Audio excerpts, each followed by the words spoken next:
Finally वो दिन आ ही गया। हेलो जय हिंद, अस्सलाम वालेकुम, क्या हाल चाल सभी के। तो आज है 10 नवंबर, बहुत ही ख़ास दिन क्योंकि आज है हमारे सनी भाई की शादी। तो 4 घंटे की नींद लेकर नहा कर तैयार होकर मैं आ जाता हूँ गाड़ी सजवाने के लिए। और ये नबील भाई गाड़ी सजवाते हुए।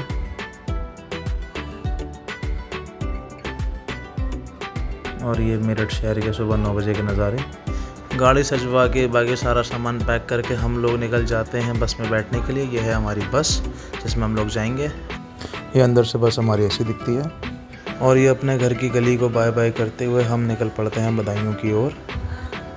और ये मैं फ्रंट सीट से पूरा व्यू लेता हुआ रास्ते का। 1 2 3।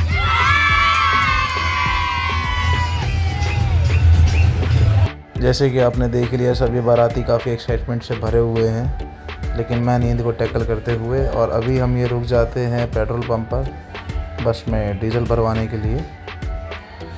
और ये मैं अपने फुल लुक का चेकअप देते हुए, बारात लीडर से ज़्यादा मैं बस कंडक्टर लग रहा था क्योंकि मेरे पास था ये बैग। और ये मैं और शाहरुख पोज देते हुए, और ये हम पोज देने के बाद फ़ोटो चेक करते हुए। यही काम घर की लड़कियां कर रही थीं और ये सद्दू भाई अपने आराम से आराम करते हुए। दुनियादारी जाए भाड़ में, मैं तो अपने आराम करूँगा। क्यों सद्दू? सही बोला। लगभग आधा सफ़र करने के बाद दोपहर के करीब 3 बजे हमें दिखती है एक मस्जिद। तो हम यहाँ पर रुक जाते हैं नमाज़ पढ़ने के लिए, बस साइड में लगवा के। नमाज़ पढ़ के हम लोग खाते हैं बुलंदशहर की फेमस मलाई वाली आइसक्रीम। और ये बस कंडक्टर के काम से इकट्ठा हुआ टिकट्स का पैसा। शाम के वक्त अनूप शहर से गुजरते हुए हमें दिखते हैं खूबसूरत नज़ारे।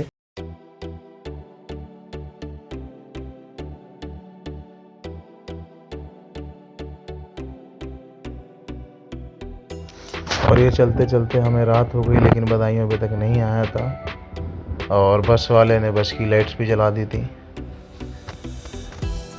बदायूं एंटर होने के बाद हम शहर की भीड़ भाड़ से बचने के लिए खुफिया रास्तों से जाते हुए अपनी मंजिल की तरफ। तो फाइनली शाम के 7 बजे बदायूं पहुंचकर बस से उतर के हम लोग चल दिए थे स्टे हाउस की तरफ, जहां पर जाके हमें अब थकान दूर करनी थी और तैयार होना था। बस से उतर के अनस के यहाँ जाकर तैयार होने के बाद मैं आ जाता हूँ सीधा स्टे हाउस पर, जहाँ पर सनी भाई दूल्हा बन रहे थे। और ये सनी भाई का सेहरा बनता हुआ। और ये सेहरा बनने के बाद के सीन्स। यहाँ पर भी वही प्रोग्राम चालू है अभी भी।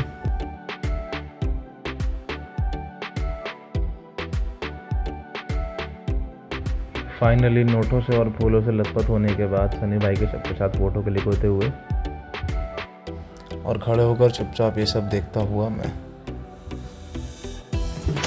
और ये बारात फाइनली निकल चुकी थी स्टे हाउस से कार की तरफ। और ये सनी भाई कार में बैठते हुए, और ये अयान विस्फोट करके मोहल्ले वालों को और बारातियों को डराते हुए।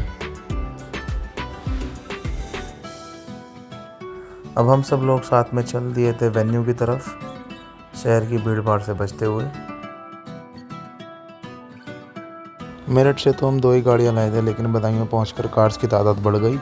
तो इस कॉलेज के सामने रुककर हमने किया सारी गाड़ियों का वेट। सारी गाड़ियाँ एक साथ करने के बाद बारात आ जाती है फाइनली वेन्यू पर, जहाँ पर पहले से ही काफ़ी आतिशबाजी हो रही थी शाहरुख और अयान के द्वारा। ये फायरवर्क्स इतने पावरफुल थे कि चलते चलते इनका ही बैलेंस बिगड़ गया और ये कहीं भी जाके फट रहे थे, जिसको हिम्मत दिखाते हुए शाहरुख भाई खुद से आगे आकर ठीक करते हैं अपने हाथ से। फाइनली सारे बाराती अपने अपने व्हीकल से उतर चुके थे और बस एंटर होने का वेट कर रहे थे। और ये सनी भाई चारों तरफ भीड़ और कैमरास के साथ सेलिब्रिटी की तरह एंटर होते हुए। और ये सनी भाई के खास दोस्त पूरी एनर्जी दिखाते हुए डांस की। इसी दौरान थोड़ा सा मौका मुझे भी मिल जाता है सनी भाई के साथ एंट्री लेने का। ये स्टेज से पूरे वेन्यू के नज़ारे। और ये निकाह इन प्रोग्रेस। निकाह के बाद ये रहा खूबसूरत सा निकाहनामा। और ये निकाह हो जाने के बाद हमको रियलाइज़ होता है कि दूल्हे का एक जूता चोरी हो चुका है। काफ़ी देर खाने का वेट करने के बाद खाना खाकर फ़ोटो क्लिक कराते हुए मैं और गोल्डी